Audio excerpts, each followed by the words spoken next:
యేసుక్రీస్తు ప్రభువారి నామం పేరిట అందరికీ శుభాభివందనాలండి. మొదటిగా దేవుని వాక్యమును చదువుకుందాం. నా కృప నిత్యము తోడుగా నుండజేసెదను. ఈ వాక్యము మన వినికిడిలో దీవించబడును గాక. దయచేసి ప్రార్థన చేసుకుందాం. భూమి ఆకాశములను సృజించిన సృష్టికర్తమైన మా దేవ, మీ పరిశుద్ధమైన నామమును బట్టి వందనములు. జూన్ నెల 11వ తారీఖులోనికి మమ్మల్ని ప్రవేశపెట్టిన్నారు. మా దినములు నీడవలే గతించుచున్నవి, అయినను మీ ప్రేమ వర్షము వలె మా పైన కుమ్మరిస్తూనే ఉన్నారు.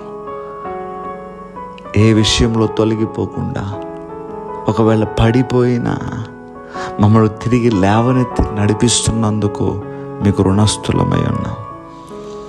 ఇంకా మా బ్రతుకు కాలమంతయు కూడా మీ చిత్తమును నెరవేర్చగలిగినటువంటి జీవితాలు మా అందరికీ దయచేయండి.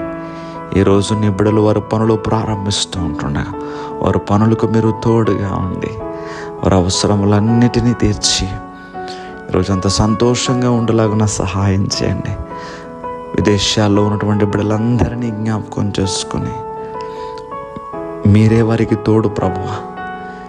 ఒక కన్నీరు వచ్చిన, సంతోషము కలిగిన, దుఃఖము కలిగిన, ఏదైనప్పటికీ మీతోనే పంచుకుంటారు ప్రభా. బిడ్డలు వారి కష్టాల నుండి, శోధనల నుంచి విడిపించి వారికి తోడుగా ఉండి ప్రతి బిడ్డను కూడా మీరు ఆదరించమని యేసుక్రీస్తు వారి యొక్క నామం పేరట అడిగి వేడుకుంటున్నాం తండ్రి. ఆమేన్.